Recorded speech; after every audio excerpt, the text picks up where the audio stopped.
আসসালামু আলাইকুম রহমতুল্লাহ।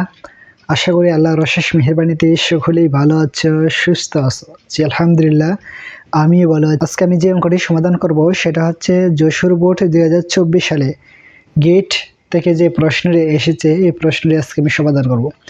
দেখো, প্রশ্নটিতে দৃশ্যকল্প একে দেওয়া আছে একটা সমীকরণ দেওয়া আছে এবং দৃশ্যকল্প 2 এর মধ্যে একটা চিত্র দেওয়া আছে। প্রথম যে প্রশ্ন বলছে কাউন্টার কি, খ অংশে বলা হয়েছে নেন গেটের সকল ইনপুট একই হলে ইহা মৌলিক গেটে রূপান্তরিত হয়, ব্যাখ্যা করো। গ অংশে বলা হয়েছে দৃশ্যকল্প 1 এর সরলীকরণ মান বের করো। গ নম্বর বলা হয়েছে দৃশ্যকল্প 1 এর সরলীকরণ মান বের করো। ঘ অংশে বলা হয়েছে দৃশ্যকল্প 2 এর আউটপুট যে গেটের সাথে সাদৃশ্যপূর্ণ তা নেন গেট দিয়ে বাস্তবায়ন করো।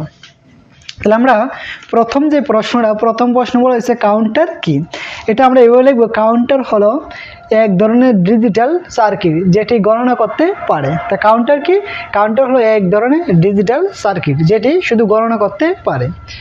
খ অংশ বলেছে ন্যান গেটে সকল ইনপুট একই হলে ইহা মৌলিক গেটে রূপান্তরিত হয়, ব্যাখ্যা করো। এই প্রশ্ন উত্তরটা আমরা এভাবে লিখব, ন্যান গেটে সকল ইনপুট একই হলে ইহা নট গেটের কাজ করে যা একটি মৌলিক গেট। নট গেটের আউটপুট হলো ইনপুটের বিপরীত, অর্থাৎ এই যে দেখতে পাচ্ছ এ যদি আমার ইনপুট হয় তাহলে আউটপুট হচ্ছে এ নট। পরে আমরা জানি ন্যান গেটের আউটপুট হলো এন গেটের বিপরীত। যদি ইনপুটগুলো একই হয়, অর্থাৎ সকল ইনপুট এ হলে আউটপুট হয় কি বলতো, এই যে একটা ইনপুট আমার কি আছে এ আর একটা ইনপুট হচ্ছে এ, তাহলে এ ইন্টু এ সমান কেমন বলো তো এ নট হয় শুধু। তাহলে যা নট গেটের কি আউটপুট, আমরা এটা কি করব, মুখস্থ করে নিব। এখন আমরা গ নম্বর প্রশ্নের সমাধান করব।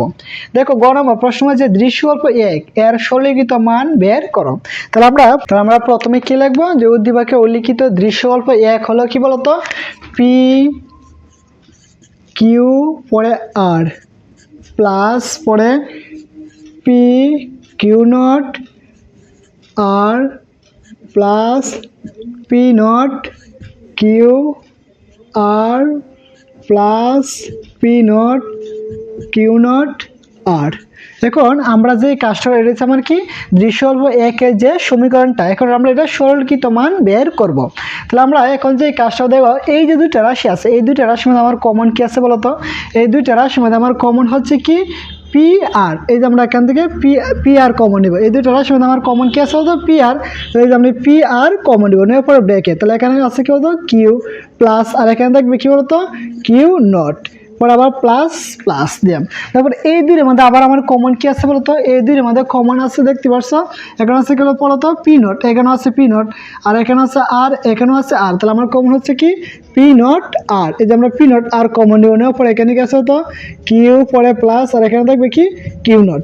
আবার বলতেছি আমরা প্রথমে এই দুইটা রাশির মধ্যে আমরা কমন কি নিচ্ছি বলতো পি আর। তো আমরা পি আর কমন নেওয়ার পরে এই যে পি কিউ আর কে যদি আমরা পি আর দ্বারা ভাগ করি, ভাগ করব কত বলতো কিউ প্লাস প্লাস, এই দিয়ে পি কিউ নট আর, এরই মধ্যে আমরা কমন কিনি বলতো, এরই মধ্যে আমার কমন হচ্ছে কি বলতো, এই যে এখান থেকে দেওয়া আমরা এখানে যে কাজটা হচ্ছে দাও পি কিউ নট আর কে আমরা যদি পি আর দ্বারা ভাগ করি, ভাগ করার পরে ভাগ পর কত আছে তো কিউ নট, এই যে কিউ নট প্লাস প্লাস, পরে এই যে দুইটা রাশি আছে এই দুইটা রাশির মধ্যে আমরা কি কমন নিচ্ছি পি নট আর। এই যে আমরা পি নট কমন পরে এখানে থাকবে কিউ প্লাস প্লাস, আর এখানে কি আছে তো কিউ নট।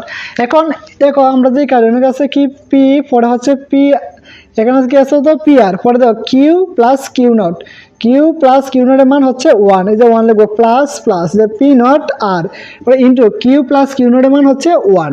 এখন দেখো এই যে পি আর প্লাস মানে পি আর এর সাথে 1 গুণ করলে পি আর প্লাস প্লাস, পরে কিউ পি নট আর এর সাথে 1 গুণ করলে কি হয় পি নট আর। এখন এই দুটো রাশির মধ্যে আবার কমন কি আছে বলতো আর কমন থাকবে না, শুধু পি প্লাস পি নট। এখন দেখো আর ইন্টু পি প্লাস পি নটের মান হচ্ছে 1, পি প্লাস পি নটের মান কত বলতো 1, 1 এর সাথে যদি আমরা আর গুণ করি গুণফল কত হবে বলতো আর হবে। এটি হচ্ছে কি ঘ নাম্বার প্রশ্নের উত্তর। আবার বলছি আমরা প্রথমে সমীকরণটা তুলবো, তোলার পরে প্রথম দুইটা রাশির মধ্যে আমার কমন কি আছে বলতো পি আর আমরা কমন নিব, নেওয়ার পর থাকবে কি কিউ প্লাস কিউ নট, পরে এই যে দুইটা রাশির মধ্যে আমরা আবার কি করছি পি নট আর আমরা কমন নিচ্ছি, তো নেওয়ার পরে এখান থেকে কিউ প্লাস কিউ নট। এখন আসো কিউ প্লাস কিউ নটের মান হচ্ছে 1, কিউ প্লাস কিউ নটের মান কত 1, আর পি আর এর সাথে 1 গুণ করলে কি হয় P R plus plus Q P not R এর সাথে 1 গুণ করলে কি হয় পি নট আর। এখন এই যে দুটো আছে এই দুটোর সাথে আমার কমন কি আছে বলতো আর কমন, কমনের পর এখানে কি আছে পি প্লাস প্লাস এখানে কি আছে বলতো পি নট। এখন পি প্লাস পি নটের মান হচ্ছে 1, 1 এর সাথে যদি আমরা আর গুণ করি গুণফল কত হবে বলতো আর হবে শুধু। আসলে এতটুকু তোমরা বুঝতে পেরেছো। এখন আমি ঘ অংশটি সমাধান করবো। ঘ অংশটি বলা হয়েছে দৃশ্যকল্প 2 এর আউটপুট যে গেটের সাথে সাদৃশ্যপূর্ণ তা নেন গেট দিয়ে বাস্তবায়ন করো। তাহলে আমরা চিত্র দৃশ্যকল্প 2 দেখতে পাচ্ছি একটা লজিক গেট দেওয়া আছে। আমরা তাহলে প্রথমে লিখবো দৃশ্যকল্প 2 হলো, প্রথমে আমরা কি লিখবো দৃশ্যকল্প 2 হলো লিখে এবার আমরা চিত্রটা লিখবো। এখান থেকে আমরা প্রথমে পি এর মানটা বের করব। আচ্ছা দেখো এখানে কি একটা নেন গেট উৎপন্ন হয়েছে, কি এক্স এর নেন গেট কি বলতো এক্স নট, পরে এখানে কি বলতো ওয়াই নট, এটা হচ্ছে ওয়াই নট। এখন এই গেটের মধ্যে এই গেটটা হচ্ছে কি একটা এন গেট, এখানে আমরা একটা ইনপুট কি বলতো একটা ইনপুট হচ্ছে এক্স, তাহলে এখানে একটা প্রবেশ করছে কি বলতো এক্স, পরে এখান থেকে আরেকটা ইনপুট কি প্রবেশ করছে বলতো ওয়াই, এই যে আমরা লিখবো ওয়াই।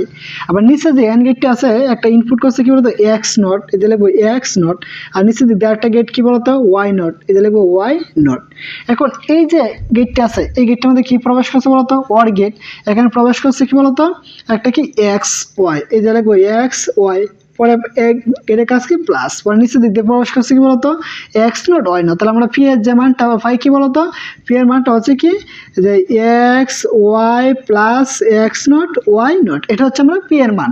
এখন আমরা যেটা লিখবো দৃশ্যকল্প 2 এর আউটপুট হলো পি ইকুয়াল আমরা কি পাইছি বলতো x Y plus x not Y not, কি পাইছি বলতো এক্স নট ওয়াই নট, এই যে লিখবো X Y plus x not Y not. এখন X Y plus x not Y not এটা কোন গেট বলতো এক্স নর গেট, এই গেটটার নাম কি বলতো এক্স নর গেট। তাহলে আমরা লিখতে পারি যা এক্স নর গেটের সাথে কি সাদৃশ্য, নিচে এক্স নর গেটকে নেন গেট দ্বারা বাস্তবায়ন করা হলো। তাহলে আমরা কি করবো এক্স নর গেটকে নেন গেট দ্বারা কি করবো বাস্তবায়ন করব। তাহলে আমরা পি সমান আমরা কি পাইছিল তো এক্স নর গেট, আমরা কি পাইছিল তো এক্স নর গেট, এই যে আমরা পাইলাম। এখন আমরা যে কাজটা করবো ওয়াই এক্স আর ওয়াই সমান আমরা কি লিখতে পারবো তো এটা সমান লিখতে পারি কি x not Y plus x Y not, আর উপর আছে কি হল নট। আমরা যে কাজটা করবো এক্স আর ওয়াই সমান আমরা কি লিখবো বলো তো আমরা যে উপরে হল নট এই যে উপরে হল নট এটা সমান আমরা সূত্রটা লিখতে পারি কি x not Y plus y x Y not. এখন আমরা যে কাজটা করবো বলতো আমরা তো পি সমান আমরা কি পাইছি বলতো এই এক্স আর ওয়াই উপরে গিয়েছে হল নট আছে। এখন আমরা যে কাজটা করবো দাও এটার সময় আমরা সূত্র লিখতে পারি x not Y plus x Y not, উপরে আছে কি বলতো হল নট। এখন আমরা যে কাজটা এই যে প্লাসের উপরে যদি ভাঙে গেলে তাহলে কি হবে তো এক্স নট ওয়াই প্লাসটা কি হবে ইন্টু তার উপরে হল নট, আর এখানে কি আছে বলতো ওয়াই এক্স ওয়াই নট উপর আছে হল নট।